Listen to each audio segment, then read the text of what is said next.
Sekda bisa minta tanggapannya dikit Pak terkait dengan penolakan LPG tahun 2020 kemarin Pak di DPR. Baik, terima kasih. Sebagaimana kita tahu bahwa kemarin ada sidang paripurna menyangkut dengan LPG di tahun anggaran 2020 dan dari ketiga fraksi di Dewan itu dua fraksi menolak dan satu fraksi menerima.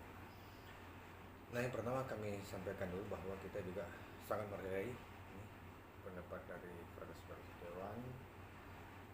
Ada yang menolak, ada yang menerima. Nah, inilah demokrasi namanya. Kita menghargai sangat dan mengapresiasi bahkan kepada anggota Dewan yang telah memberikan pendapatnya. Nah, namun dalam hal ini setelah ada penolakan dan dilakukan dengan voting dan diparipurnakan dengan hasil penolakan, nah langkah kita ini artinya kan sudah dikembalikan kepada Pemda, kepada eksekutif lagi. Nah, sesuai dengan aturan, mekanisme itu akan diatur pertanggungjawabannya dalam bentuk perbuk nanti. Jadi kita nanti ada waktu diberikan menyusun perbuk itu, kalau masalah sesuai dengan aturan itu 1 minggu setelah kita terima berita acara penolakan dari sidang paripurna ini. Nah, kita juga harus menyusun perbuk itu dan kita sampaikan kepada gubernur. Gitu kira-kira. Terkait ini kan Pak, terkait ada pandangan salah satu dua fraksi terkait dengan pencopokan 3 kepala dinas.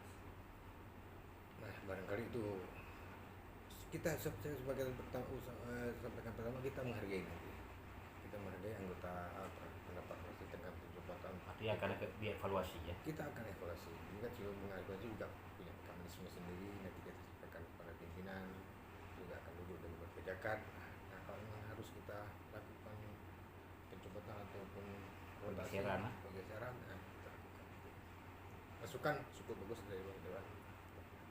Kenapa ditolak Pak LPG kita? Oh, itu nggak bisa jawab. Kalau itu ditolak, kalau itu kenapa ditolak itu yang ranahnya menjawab dari fraksi dari Dewan.